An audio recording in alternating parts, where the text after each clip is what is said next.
course, are aware of the fact that in your early work, you were, to some, at least, in association with Dr.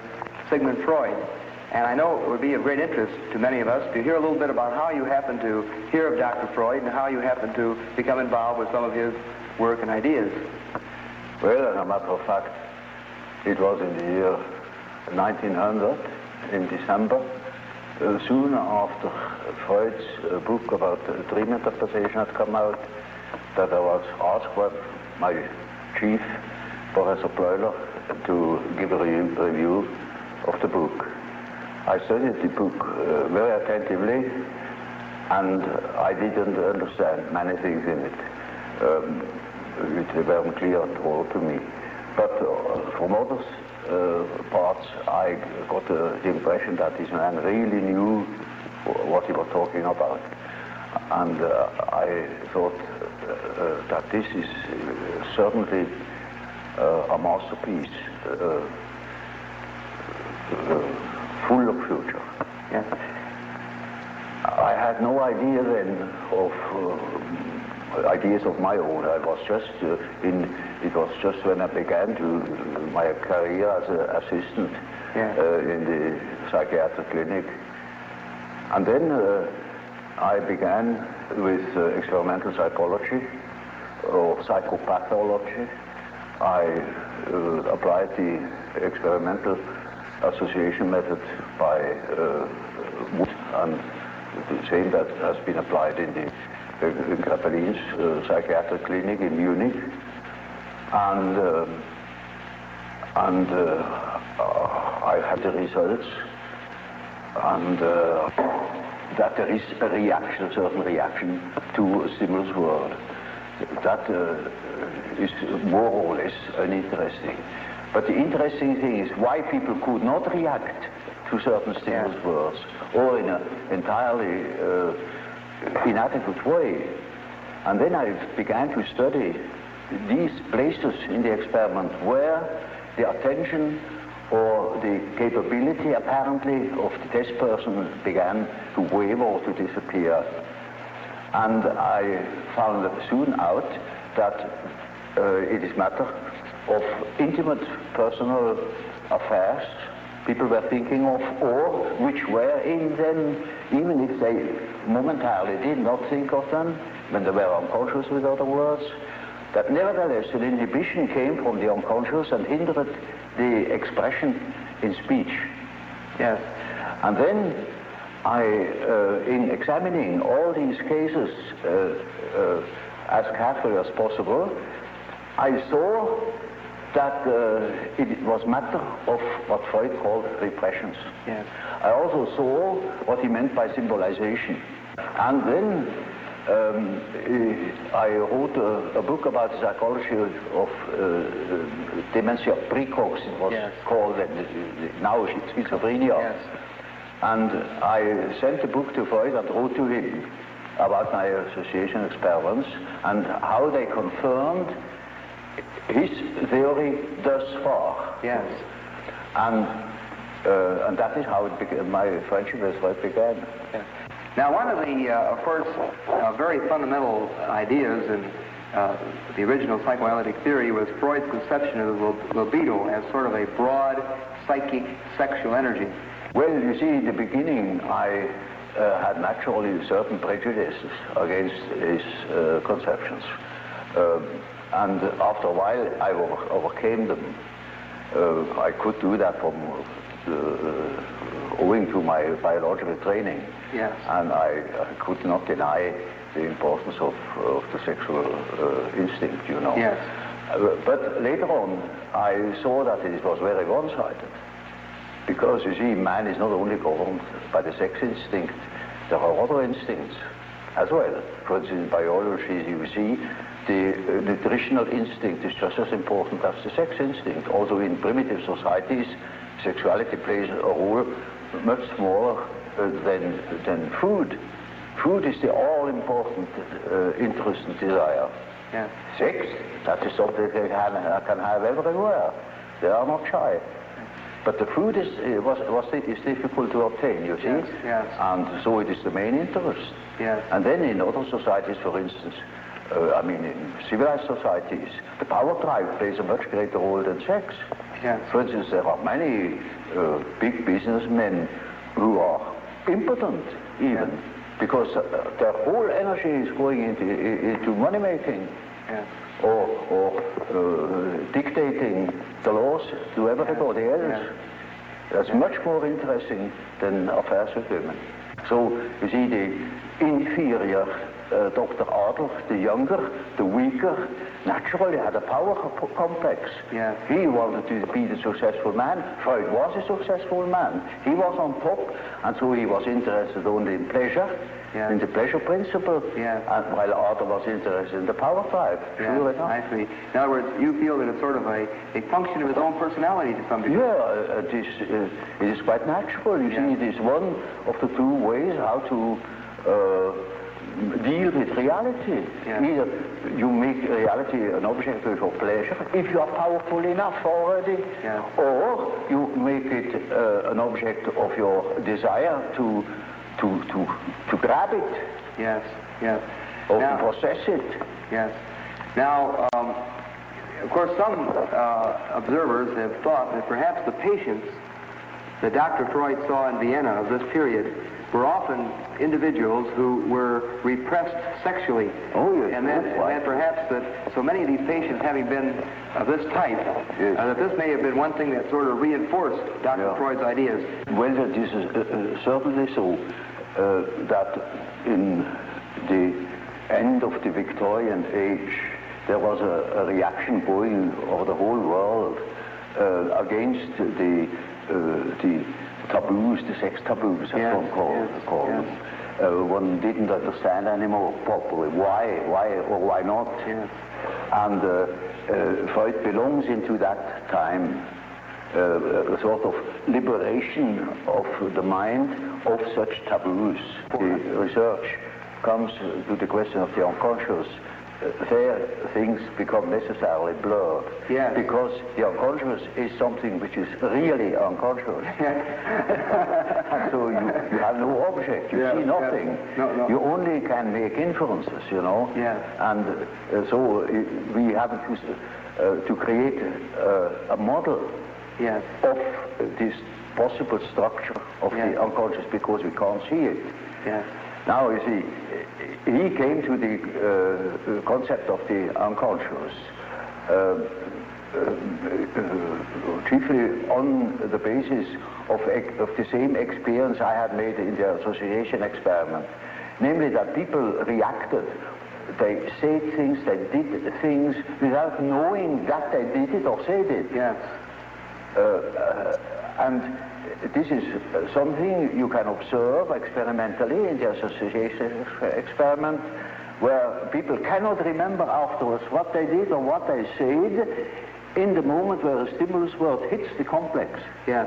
With the reproduction, in the so-called reproduction experiment, you go through the whole list, and you will see that the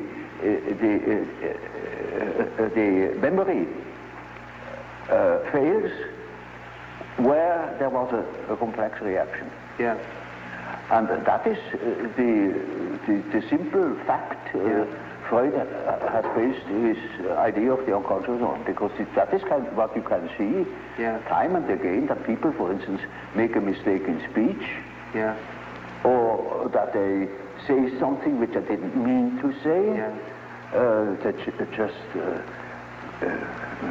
make ridiculous mistakes, you know. There are no end of stories, you know about how people can betray themselves by saying something they didn't mean to say at all, yet in the unconscious meant him to say that thing, just that thing. For instance, when you want to express your sympathy at a funeral, you go to somebody and you say, I congratulate you. You say, that's pretty painful, you know, but that happens, and it is true. Now, this is something that goes parallel now with the whole school of the Salpêtrière in Paris. There was Piaget, who has worked out that side of the unconscious reactions quite particularly. Yes. Now Freud refers very little to Piaget. Well, I have studied with Piaget in Paris, yes. and he has formed my ideas very much. He was a first-class observer, though he had no dynamic theory about, no psychological theory. Yes. It was a sort of physiological theory yes. Of the unconscious phenomena as a so-called abaissement du niveau mental. Yes. That means a certain depotentiation of the tension of consciousness. Yes. It sinks below the level of consciousness and thus becomes unconscious. Yes. Now, that is Freud's view too. Yes. Only he says it sinks down because it is helped, it is repressed yes. from above. Yes. Yes. Then that was my first point of difference with Freud. Yes. I say there are cases, in my observation, where there was no repression from above, but the thing itself withdrew. Yes. Those contents that became unconscious had withdrawn all by themselves. Yes. They were not repressed. Yes. On the contrary. Yes. Yes. They had a certain autonomy. There I discovered the concept of autonomy. Yes. And that these contents that disappear have the power to move independently from my will. Either they appear when I want to say something definite, they interfere and say and speak themselves instead of what I wanted to say. Yes. Or they make me do something which I didn't want to do at all. Or they withdraw in the moment where I want to use them. Yes. They suddenly disappear. One of the most extreme views that we have, or one of the very men that you knew around Dr. Freud, we mentioned a moment ago, Otto Rank. He spoke Yes. of the birth trauma. He said the actual trauma of being born would leave a very powerful impact on the ego and show itself throughout the life of the person. I should say this is very important for an ego, that it is born. Otherwise it wouldn't be. And that is highly traumatic, you know, Yes. when you fall out of heaven. But will you take literally Otto Rank's position of the birth trauma as having, you might say, a psychological effect? Don't you see, this is an event that happens to everybody, that exists, that once has been born. So everybody is born, has undergone that trauma, so the word trauma has lost its meaning. I see. So, in other Because words, it is a general fact, of which you cannot say it is a trauma. Yes. It is just a fact. yes, yes, I see. You see, because then you cannot observe psychology that hasn't been born. Yes. Only then you could say what the birth trauma is. Yeah. And then, until then you cannot even speak of such a thing. Yeah. It's just a lack of epistemology. Now, Dr. Jung, we've been talking about the early oral level, and as you pointed out, you want to look at it rather literally as sort of a hunger drive or a drive for nutrition. Now, another rather fundamental point in development of the ego, as the more or less orthodox psychoanalytic view follows, is that there is then, this is followed by another critical level, an anal level development. Well, one can use such terminology because it is a fact that children are exceedingly interested in all orifices of the body and they are doing all sorts of disgusting things, you know. Yeah. And sometimes this such a peculiarity keeps on into later life, you know. Yeah. It is quite astonishing what you can hear in that respect. Now, it is equally true that people who have such preferences also develop a peculiar character. In early childhood, a character is already there. You see, the child is not born tabula rasa, as one assumes. Yes. The child is born at a high complexity. Yes. With existing determinants. Yes. That never waver through the whole life. And that give the child his character already in the earliest childhood. A mother recognizes an individuality of her child. And so if you observe carefully, you see the tremendous difference, even in very small children. And these peculiarities express themselves in every way. So first, the peculiarities express themselves in all childish activities, in the way how it plays, in the things it is interested in. There are children who are tremendously interested in all moving things, and in movement chiefly. Yeah. All the things you see that affect the body. And so they are interested in what the eyes do, what the ears do, how far you can bore into the nose with your finger, you know. They will do the same with their anus. They will do with their whatever they please with their genitals, you know. These interests express themselves in a typically childish way in children, and later on they express themselves in other peculiarities, which are still the same, but it doesn't come from the fact that they once have done such and such a thing in childhood. Yeah. It is the character that is doing it. Yes. There is a definite inherited complexity. And if you want to know something about possible reasons, you must go to the parents. So in any case of a child's neurosis, I go back to the parents and see what there is going on, you know, because children have no psychology of their own, literally taken.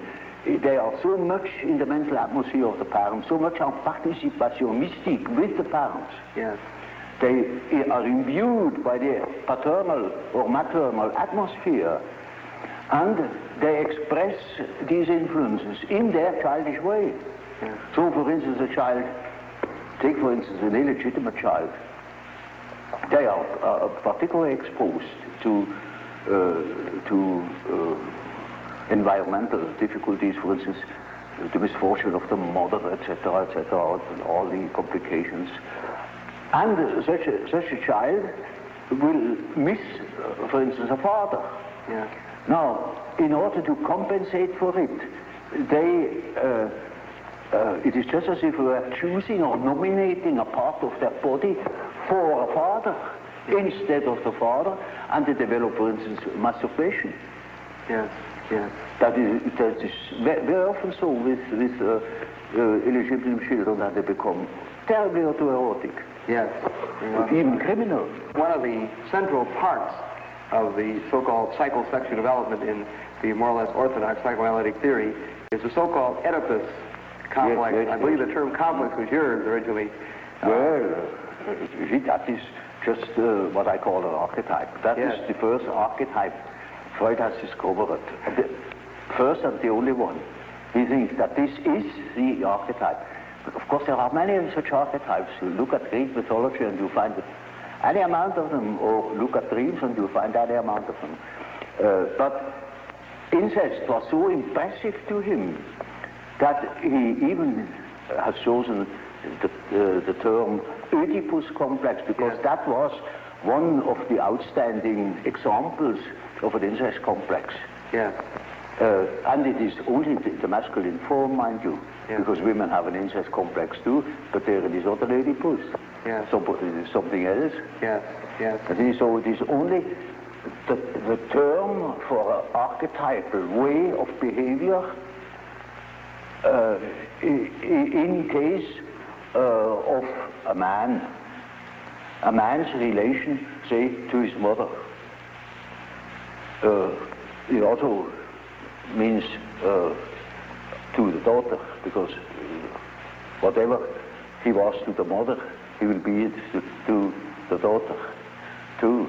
Yes. It can be this way or that way. Yes. It depends. So you look at, then you will accept, in other words, the Oedipus complex, but not in as being the only important such influence. You will see this is just one of many fundamental, one of many ways of behavior. Now, you see, the Oedipus gives you an excellent example of the behavior of an archetype. It is always the whole situation. There is a mother, there is a father, there is a son, there is a whole story, how such a situation develops, and to what end it leads finally. Yes. And that is an archetype. You see, an archetype always is a sort of abbreviated drama. Namely, it begins in such and such a way, it extends to such and such a complication, and it finds a solution in such and such a way. Yes. That is the usual form. As for instance, you take the instinct of building a nest with birds. Yes. In the way they build the nest, there is the beginning, the middle, and the end. Yes. It is built just to suffice for a certain number of young. So, you see, the end is already anticipated. And that's the reason why in the archetype itself there is no time. It is a timeless condition where beginning, middle, and end are just the same. They're all given in one. Yes. Now that is only a hint to what the archetype can do, you know, yes. But that's a complicated question. Well, you know what a behavior pattern is. Yes. Now, the way in which, say, a weaver bird builds its nest, that is an inherited form in him. He will apply all certain symbiotic phenomena between insects and plants. They are inherited patterns of behavior. And so man has, of course, an inherited scheme of functioning. You see, his liver and his heart and all his organs and his brain will always function in a certain way, following its pattern. We only have a great difficulty of seeing it because we cannot compare. There are no other similar beings like man that are articulate and could give account of their functioning. If that were the case, we would know, I don't know what. But because we have no means of comparison, we are necessarily unconscious about our own conditions. But it is quite certain that man is born with a certain functioning, a certain way of functioning, a certain pattern of behavior. And that is expressed in the form of archetypal images or archetypal forms. For instance, the way in which a man should behave is given by an archetype. Yes. And therefore, you see, the primitives tell such stories. A great deal of education goes through storytelling. Yes. For instance, they call in a palaver of the young men and two older men perform before the eyes of the younger all the things they should not do. Yes. And at the end they say, now that is exactly the thing you shall not do. Another way is they tell them of all the things they should not do. Yes. And you, like the Decalogue, yes. Thou shalt not. Yes, yes. And that is always supported by mythological tales. Yes. For instance, our ancestors have done so and so, and so you shall do. Yes. Or such a hero has done so and so, yes. And that is your model. Yes. For instance, take the teaching of the Catholic Church. There are several thousand saints, yes. And they show us how, you see, the models then become the models for the individual. And they have their legends, and that is Christian mythology. Yes. In Greek, you know, there was a Theseus, there was a Heracles, models of fine men, of gentlemen, you know. Yes, yes. And they teach us how to behave. They are archetypes. I see. Archetypes of behavior. So you see, when you have lived in under primitive circumstances, in the primeval forest, among primitive populations, then you know that phenomenon. You are seized with a certain spell, and then you do a thing that is unexpected. Now, see, the archetype is a force, it has an autonomy. It can suddenly seize you. It is like a seizure. Yeah. So, for instance, falling in love at first sight, that is such a case. You see, you have a certain image in yourself without knowing it of the woman, of the woman. Yeah. Now you see that girl, or at least a good imitation of your type. Yeah. And instantly you get a seizure, and you're gone. Yeah. And afterwards you may discover that it was a hell of a mistake. Or you see, a man is quite capable, he's intelligent enough to see that that woman of his choice, as one says, not no choice, he has been captured. Yeah. You know, he sees that she is no good at all, that she is a hell of a business. And he tells me so, and he said, for God's sake, doctor, help me to get rid of that woman. He can't. He's like clay in her fingers. And that is the archetype. That is so-called archetype of the anima. Yeah. He thinks it is all his soul. Well, you know, that is a bit complicated, you know. The anima is an archetypal form expressing the fact that a man has a minority of feminine or female genes. Yeah. And that is something that doesn't disappear in him, that is constantly present. And it works as a female in a man. Therefore, already in the 16th century, the humanists have discovered that man has an anima. I see. And that each man carries his female with himself, they say. Yeah. And so you that can't... is not a modern invention. Yeah. So now you see, the same is the case with the animus. That is a masculine image in a woman's mind, which is not sometimes quite conscious, sometimes it is not conscious, but it is called into life the moment that woman meets a man who says the right things. I see. And then because he said it is all true, and he is the fellow. Yes. No matter what he is. Yes. So, to infer something... Those are particularly well-founded archetypes, those two. And there you can lay hands on the basis, as it were, of the archetype. They are exceedingly well defined. So, Dr. Jung, we have been discussing in some detail some of the factors in the development of the personality of the individual, and you have very kindly elaborated for us on some of your fundamental concepts. I wonder if you would mind telling us a little bit about how you construe this term, persona. Well, this is a practical concept we need in elucidating people's relation.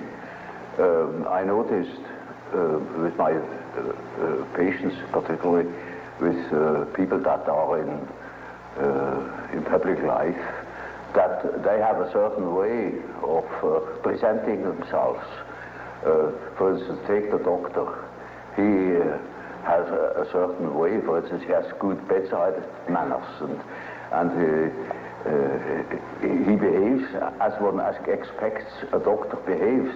He may even identify himself with it and believe that he is what he appears to be. Yeah. He must appear in a certain form, unless people don't believe that he is a doctor. And so when he is a professor, he's also supposed to behave in a certain way so that it is plausible that he is a professor, you know. So the persona is partially the result of the demands society has. And on the other side, it is a compromise with what one likes to be, or with what, or as one likes to appear, say. Yes. Take, for instance, a parson. He also has his particular manner, and as corresponding to the general expectation, and he behaves also in another way, combined with his persona that is forced upon him by society, in such a way that also his fiction of himself, his idea about himself, is more or less portrayed or represented. So the persona is a certain complicated system of behavior which is partially dictated by society and partially dictated by the expectations or the wishes one nurses oneself. Yes. Now, this is not the real personality, in spite of the fact that people will assure you that that is all quite real and quite honest, yet it is not. Yes. Now, such a performance, or say, the performance of the persona is quite all right as long as you know that you are not identical with the way in which you appear. Yes. But if you are unconscious of this fact, then you get into sometimes very disagreeable conflicts. Namely, people can't help noticing that at home, for instance, you are quite different from what you appear to be in public. Yeah. And people who don't know it stumble over it in the end. They deny that they are like that, but they are like that. They are it. And then you don't know, now, which is the real man? Yes, yes. Is he the man as he is at home or in intimate relations, or is he the man that appears in public? It is a question of Jekyll and Hyde. Yes. Often. Yes. It is such occasionally there is such a difference that you would almost be able to speak of the double personality. Yes. And the more that is pronounced, the more people are neurotic. Yes. They get neurotic because they have two different ways. They contradict themselves all the time, and in as much as they are unconscious of themselves, they don't know it. They think they're all one. Everybody sees that they are two. Yeah. And some know him only from one side, so others know him only from the other side. And then there are situations that clash, because the way you are creates certain situations with people in relations, and these two situations don't chime in. They are just dissonances. Yes, yes. And the more that is the case, the more the people are neurotic. Now, you also use the term self. Yes. Now, the word self, then, would this have a different meaning than, say, ego or... Oh, yes, oh, quite, oh, yes. You see, when I say self, then you must not think of I, myself, because that is only your empirical self, and that is covered by the term ego. Ego, yes. But when it is matter of the self, then it is matter of a personality that is more complete than the ego, because the ego is only consists of what you are conscious of. Yes, yes. Your awareness. Yeah, what you know to be yourself. Yes. The whole personality of man is indescribable. Yes. His consciousness can be described. His unconscious cannot be described, because the unconscious, as I must repeat myself, is always unconscious. Yes. And it is really unconscious. It really does not know it. Does not know about it. And so we don't know our unconscious personality. We have hints. We have certain ideas, but we don't know it really. Nobody can say where man ends. That is the beauty of it, you know. Yeah. It's very interesting. Yeah. The unconscious of man can reach God knows where. There we are going to make discoveries. Yes, yes. Now, another set of ideas center around the terms introversion and extroversion. It's simply practical because there are certain people who definitely are more influenced by their surroundings than by their own intentions. While there are other people who are more influenced by the subjective factor. Now you see, the subjective factor, that's very characteristic, was understood by Freud as a sort of pathological autoerotism. Yes, yes. Now this is a mistake. You know, we have, the psyche has two conditions, two important conditions. The one is the environmental influence, yes, yes.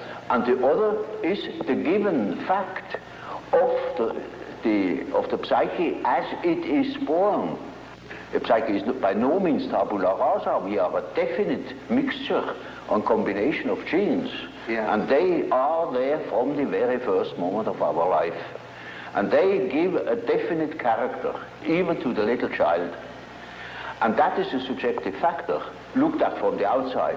Now, if you look at it from the inside, yes, then it is just so as if you would observe the world. yes, When you observe the world, you see houses, you see the sky, you see tangible objects. But when you observe yourself within, you see moving images, yes, a world of images. yes. Generally known as fantasies. Fantasies. Yet these fantasies are facts. It is a fact that a man has such and such a fantasy. And it is such a tangible fact, for instance, that when a man has a certain fantasy, another man may lose his life. Yes. Or a bridge is built. Yes. These houses were all fantasies. Yes. Everything you do here, all of houses, everything was fantasy to begin with. And fantasy has a proper reality. That is not to be forgotten. Fantasy is not nothing. It is, of course, not a tangible object, but it is a fact nevertheless. It is, say, a form of energy. Yes. Despite the fact we can't measure it. Yes. It is a manifestation of something. Yes. And that is a reality. That is just a reality as, for instance, the peace treaty of Versailles or something like that. Yes. It is no more. You can't show it. Yes. But it has been a fact. Yes. Yes. And so the psychical events are facts, are realities. And when you observe the stream of images within, you observe an aspect of the world. Yes. Of the world within.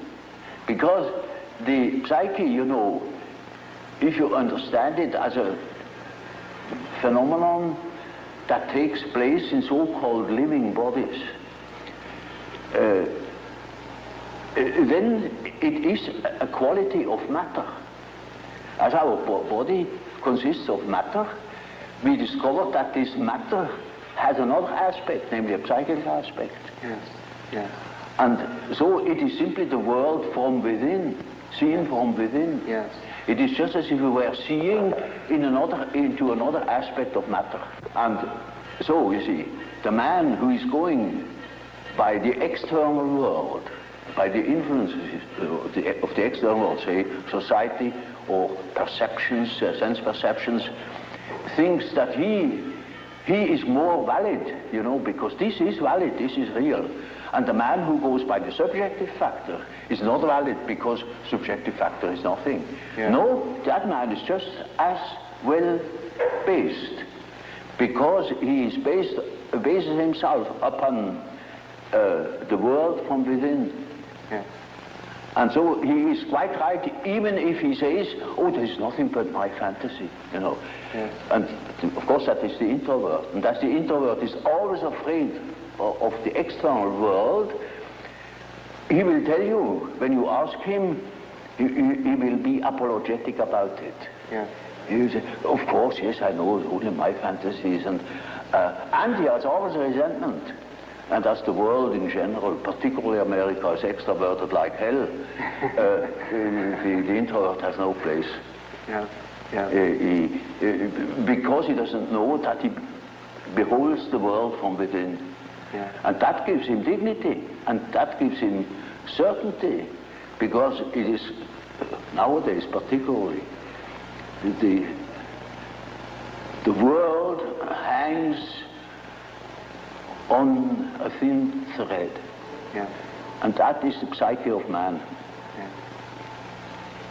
Assume that certain fellows in Moscow lose their nerve or their common sense for a bit, and the whole world is in fire and flames. Yeah. Yeah. You see? It is, nowadays we are not threatened by elementary catastrophes. There is no such thing as an H-bomb. Yeah. That is all man's doing. Yeah. We are the great danger. The psyche is the great danger. What if something goes wrong with the psyche? Yeah. Yeah. You see? And so you see, it is demonstrated to us in our days what the power of the psyche is of man, how important it is to know something about it, but we know nothing about it. Nobody would give credit to the idea that the psychical processes of the ordinary man have any importance whatever. One thinks, oh, he has just what he has in his head. It is all from his surrounding. He's taught such a thing, believes such a thing. And particularly if he's well housed and well fed, then he has no ideas at all. Yeah. And that's the great mistake. Yeah. Because he is just that as which he is born, and he is not born as tabula rasa, but as a reality. Would you perceive the world being made up of only people or extreme introverts and people that are extreme extroverts? Well, you know, Bismarck once said,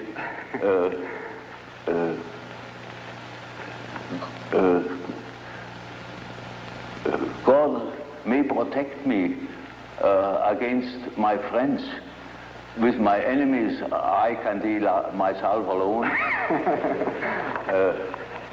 You know how people are. They catch a word, and then everything is schematized along that word. There is no such thing as a pure extrovert or a pure introvert. Yeah. Such a man would be in the lunatic asylum. Those are only terms to designate a certain penchant, a certain tendency. For instance, the tendency to be more influenced by environmental influences or more influenced by the subjective factor. That's all. Yes. And you see, there are people who are very well balanced and are just as much influenced from within as they are from without, Yeah. or just as little. Yes. Yes. And so with all the finer classifications, you know, Yeah. they are only sort of point de repère, points for orientation. My whole scheme of typology is merely a sort of orientation. Namely, there is such a factor as introversion, there is such a factor as extroversion. The classification of individuals means nothing at all. This is only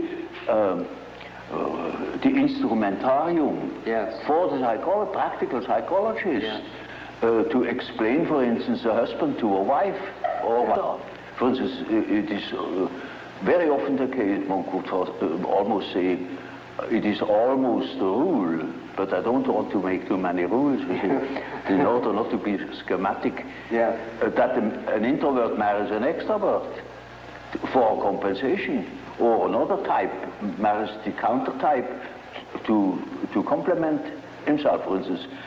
Well, Dr. Jung, of course, tied in with your typology and quotation version, we, of course, know of your concepts of thinking, feeling, sensation, and intuition. Well, there is quite a simple explanation of these terms, and it shows at the same time how I arrived at such a typology. Namely, sensation tells you that there is something. Thinking, roughly speaking, tells you what it is. Feeling tells you whether it is agreeable or not, to be accepted or not, accepted or rejected. Yes. And intuition, now there is a difficulty. Yes. You don't know ordinarily how intuition works. So when a man has a hunch, you can't tell exactly who he got at that hunch or where that hunch comes from. It is something funny about intuition. I will tell you a little story. I had two patients. The man was a sensation type, and the woman was an intuitive type. Of course, they felt attraction. And so they took a little boat and went out to the Lake of Zurich. And there were those birds that dive after fish, you know. Yeah. And then after a certain time they come up again, and you can't tell where they come up. And so they began to bet who was the first to see the bird. Now, you would think that the one who observes reality very carefully, the sensation type, would of course win out. Yeah. Not at all. The woman won the bet completely. Yeah. She was beating him on all points. Yeah. Because by intuition she knew it before. I see. Now, how is that possible? Yeah. Well, sometimes, you know, you can really find out how it works by finding the intermediate links. You see, it is a perception by intermediate links, and you only get the result of that whole chain of associations. Yes. Sometimes you succeed in finding out, but more often you don't. So my definition is, intuition is a perception by ways or means of the unconscious. Yes. That is as near as I can get. This is a very important function, because when you live under primitive conditions, a lot of unpredictable things are likely to happen. Yes. And there you need your intuition, because you cannot possibly tell by your perceptions, by your sense perceptions, what there is going to happen. For example, more specifically, what would be an example or a difference between an intuitive extrovert and an intuitive introvert? Well, you know, you have chosen a somewhat difficult case, you know, because one of the most difficult types is the intuitive introvert. Yeah, you know. I have. The intuitive extrovert, you find among hunters, bankers, gamblers. Yes. Well, that is quite understandable. Yes. But the introvert is the introverted variety is more difficult, because he has intuitions as to the subjective factor, namely the inner world. Yes. And of course that is now very difficult to understand, because what he sees are most uncommon things, and he doesn't like to talk of them.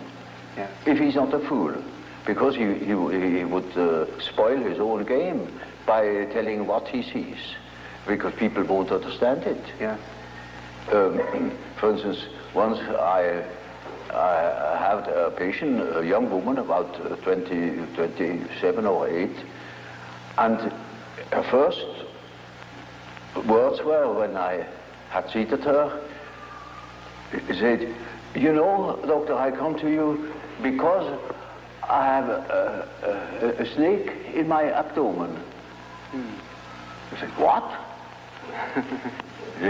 Yes, a snake, a black snake, coiled up right in the bottom of my abdomen.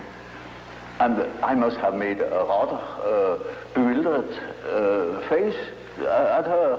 And she said, "You know, I don't mean it literally, but I should say it was a snake. It was a snake." You see? Now, you see, our further conversation a little later was that she said, that was about in the middle of our treatment that only lasted for 10 consultations. She had foretold me, I come 10 times, and then it's all right. I said, how do you know? Oh, I got a hunch, you see. Yeah. And really, about the 5th or 6th hour, she said, Doctor, I must tell you, the snake has risen. It is now about here. Hunch. And then, on the 10th day, I said, now, this is our last hour. And do you feel cured?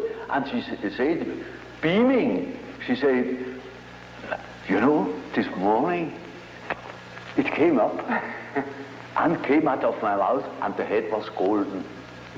And those were her last words. Now, you see, that same girl, when it comes to reality, she came to me because she couldn't hear the step of her feet anymore. Yeah. Because she walked on air. Yeah. Literally. Yeah. She couldn't hear it, and that frightened her. And when she came to me, I asked her for her address. And then she said, oh, pension so-and-so. Well, it is not just called pension, but it is a sort of pension. And it is, I never had heard of it. Yeah.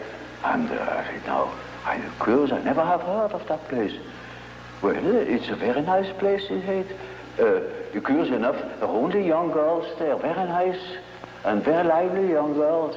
And they have a merry time. I often wish they would invite me to their merry evenings.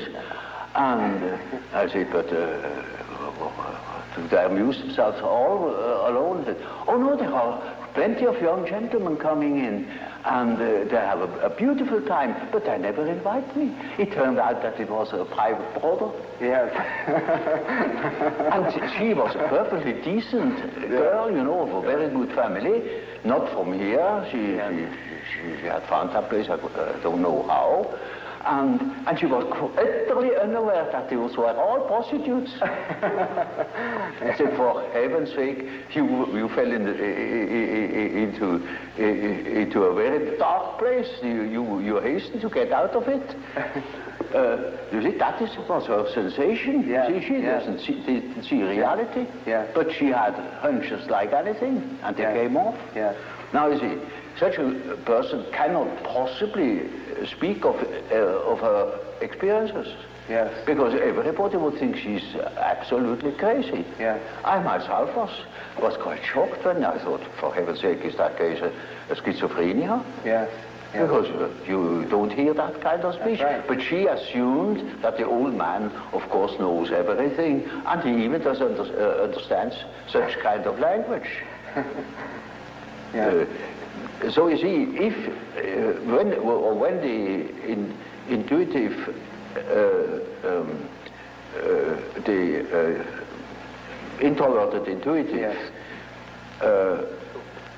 would speak what he really perceives, then practically nobody would understand it. He would be misunderstood, and so they learn to keep things to themselves. And you hardly ever hear them talking of these things. That is a great disadvantage, but it is an enormous advantage in another way. Not to speak of the experience they gather in that respect, but also in human relations. For instance, they come into the presence of somebody they don't know, and suddenly they have inner images.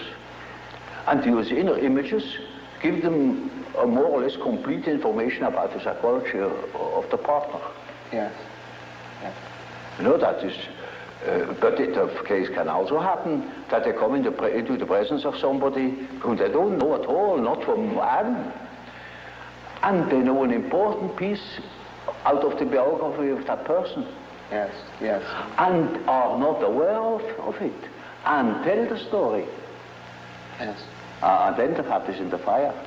Yeah, that's right. You see, so the introverted intuitive has in a way a very difficult life, although one of the most interesting lives.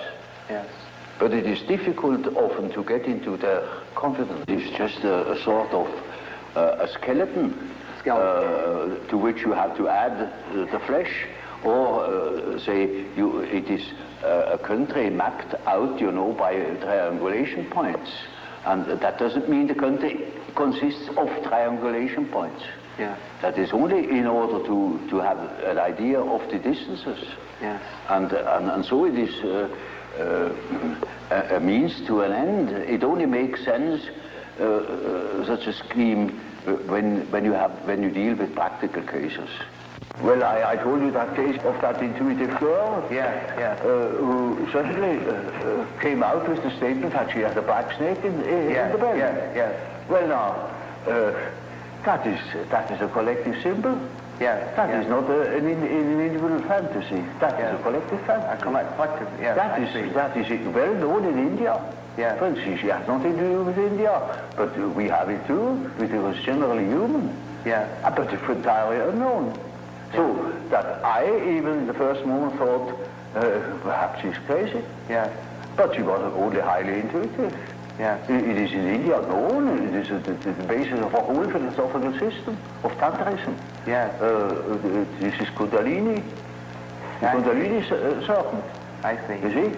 And that is something known to some few specialists.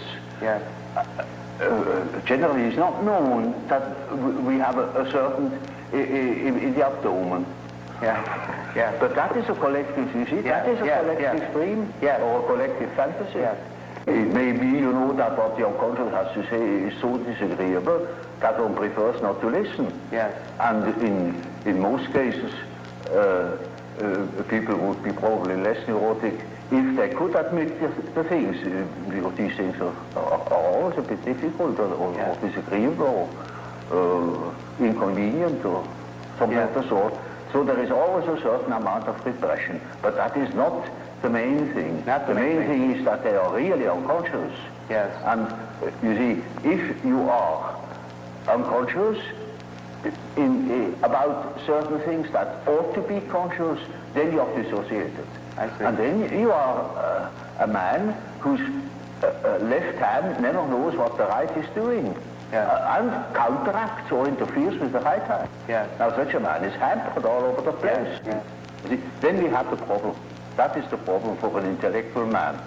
And then I say, now, you see, you don't know, you have no answer. I have no answer. Now what are we going to do? I say, now we must see what you dream. Because the dream is a manifestation of the unconscious side. Now he never has heard of the unconscious side.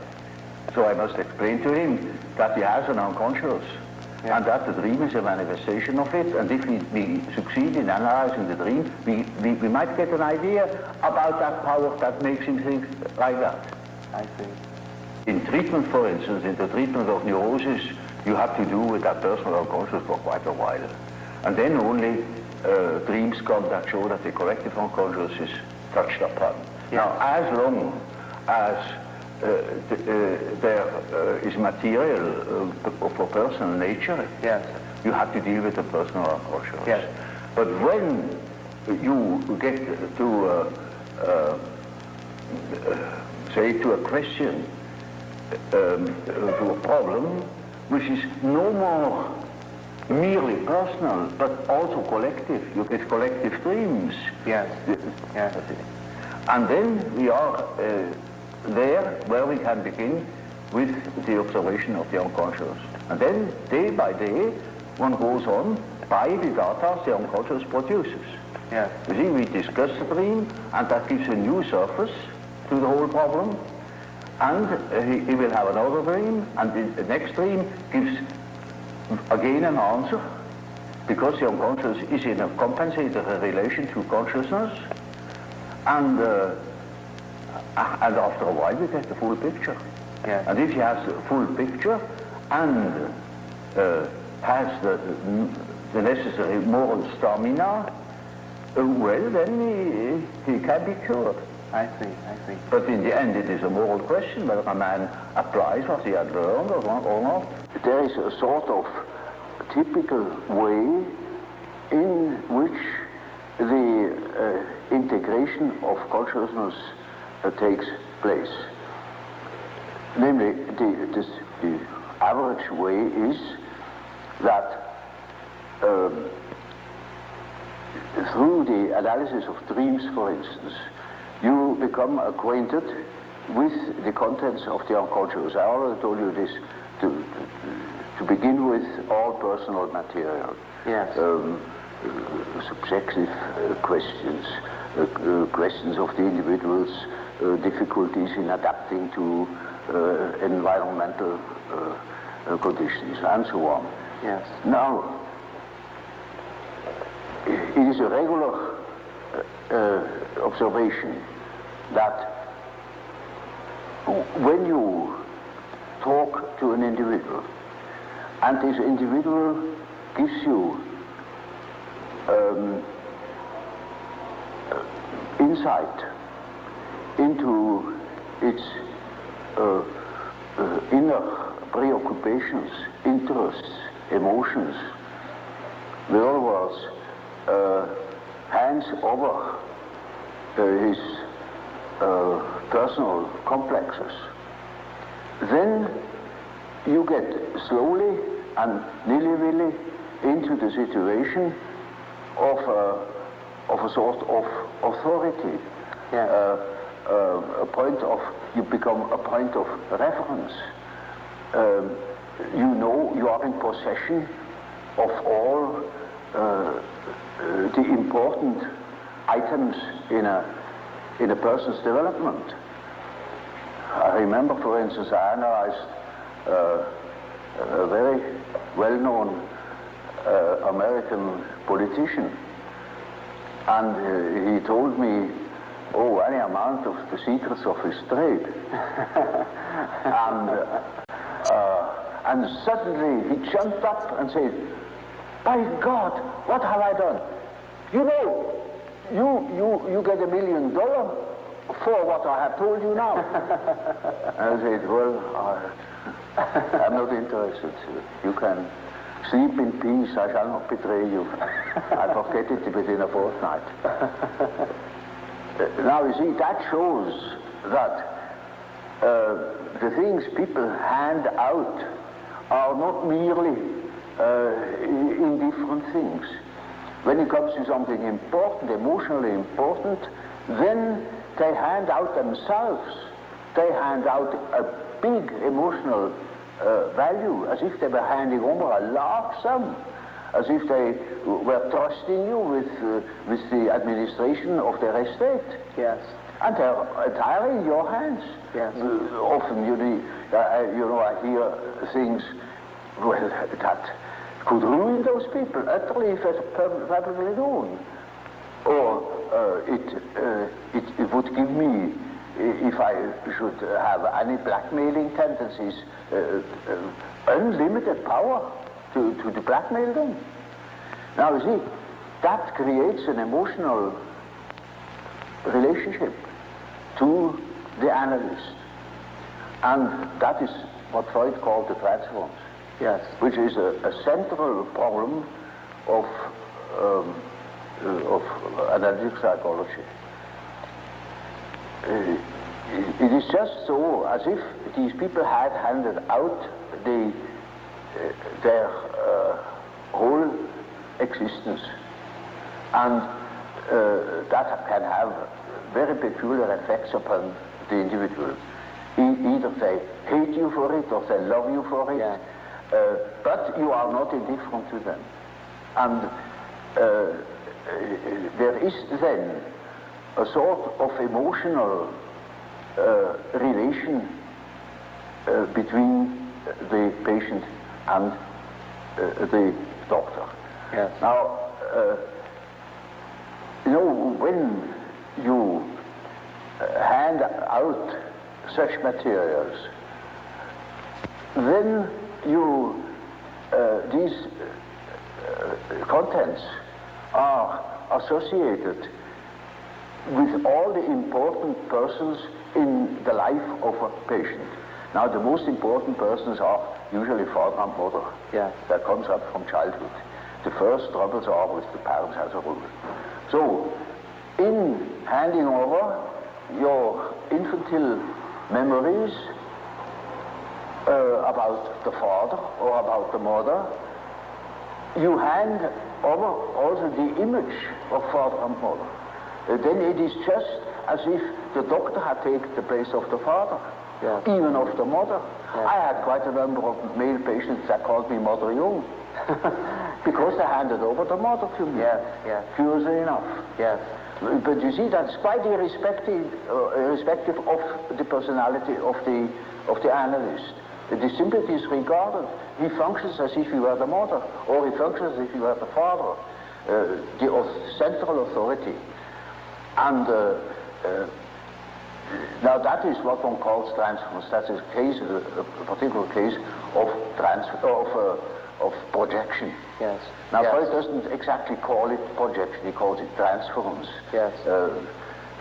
That is an allusion to the old superstitious idea of handing over a disease, transferring a disease upon an animal, or handing over the sin upon a scapegoat, and the scapegoat takes it out into the desert and makes it disappear. So they hand over themselves in the hope that I can swallow that stuff and digest it for them. And so I am in loca patis and have a high authority. Naturally, I'm also persecuted by the correspondent resistances, by all the manifold emotional reactions they have had against their parents. Now, that is the stuff you have to work through first in analyzing the situation, because a patient in such a condition is not free. He's the slave. He's utterly dependent upon the doctor, like a patient with an open abdomen on the operation table. He's in the hands of the surgeon for better or worse. And so the thing must be finished. And so we had to work through that condition in the hope that we arrive in a situation where the patient is able to see that I'm not the father or not the mother, that I am an ordinary human being. Now, everybody naturally should assume that such a thing would be possible. For instance, that a patient could arrive at such an insight when he's not a complete idiot, that I am just a doctor and not the emotional figure of their fantasies. But that is very often not the case. So I had a case that was an intelligent young woman. She was a student of philosophy, very good mind, where one could expect easily that she would see that I am not the parental authority. But she was utterly unable to get out of this delusion. And in such a case, one always has recourse to the dreams. It is just as if one would ask the unconscious, now what do you say to such a condition? You see, she says of the unconscious, of course I know you are not my father, but I just feel like that, it is like that, I depend upon you. And I say, now we see what the unconscious says. Now the unconscious produce dreams in which I really assume a very curious role. You know, she was a little infant, she was sitting on my knees, I held her in my arms, I was a very tender father to the little girl, you know, and more, her dreams became emphatic in that respect, namely that I was a sort of child, and she is a very little, frail human thing, you know, and quite a little girl in the hands of an enormous being. And the last dream of that series was, I cannot tell you all the dreams, was that it was out in nature. I stood in a field of wheat, an enormous field of wheat that was ripe for harvest. And I was a giant. And I held her in my arm like a baby. And the wind was blowing over that field of wheat. Now you know when the wind is blowing over wheat field, these waves in the wheat field. Yes, yes. And with these waves, I swayed like that, putting her as if it were to sleep, you know. And she felt as being in the arms of a God, of the Godhead. Mm-hmm. And I thought, now the harvest is ripe. Yes. And I must tell her. And I told her, you see, what you want and what you project into me, because you are not conscious of it, is you have the idea of a deity you don't possess. Therefore you see it in me. Yes. That clicked. Because, you know, she had a rather intense religious education. Of course, it all vanished later on. Yes. And something disappeared from her world. Her world became merely personal, and that religious conception of the world was non-existent, apparently. But you see, the idea of a deity is not an intellectual idea. It is an archetype. It's an archetypal idea. Therefore, you find it practically everywhere under this or another name. You know, even if it has the name mana, it is an all-powerful, extraordinary effect or quality, even if it's not personal at all. And so she suddenly became aware of an entirely heathenish image. Yes. That comes fresh from the archetype. She had not the idea of a Christian God or of an Old Testament Yahweh. It was a heathenish God. You see, a God of nature, of vegetation. He was the wheat himself. He is the spirit of the wheat, the spirit of the wind. And she was in the arms of that Newman. No. Now, that is the living experience of an archetype. Now, that made a tremendous impression upon that girl, and instantly it clicked.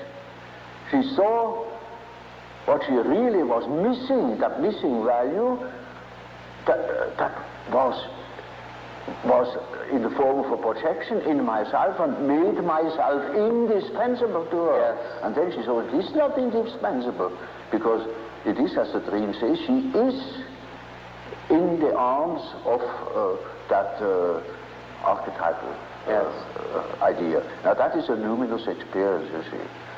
And that is the thing that people are looking for. Yes. An archetypal experience that gives them an incorruptible value, and that is a sort of liberation. Yes. And that is, of course, makes her complete, you know. Inasmuch as she can realize such a luminous experience, she is able to continue her path, her way, her individuation. The acorn can become an oak and not a donkey. Nature will take her course. She will become that which she is from the beginning. Now, we think we are able to be born today and to live in no myth, without history. That is a disease. That's absolutely abnormal, because man is not born every day. He is once born in a specific historical setting with the specific historical qualities, and therefore he is only complete when he has a relation to these things. It's just as if you were born without eyes and ears, when you are growing up with no connection with the past. From the standpoint of natural science, you need no connection with the past. You can wipe it out. Yes, yes. And that is a mutilation of the human being. Now I saw, through my practical experience, that this kind of proceeding had a most extraordinary therapeutical effect. And so you see, in our days, we have such and such view of the world, such and such a philosophy, but in the unconscious we have a different one. And that we can see through the example of the alchemistic philosophy that behaves towards the medieval consciousness exactly like the unconscious behaves to ourselves. And we can construct or even predict our the unconscious of our days when we know what it has been yesterday. Now that is, with a few words, the development of my ideas.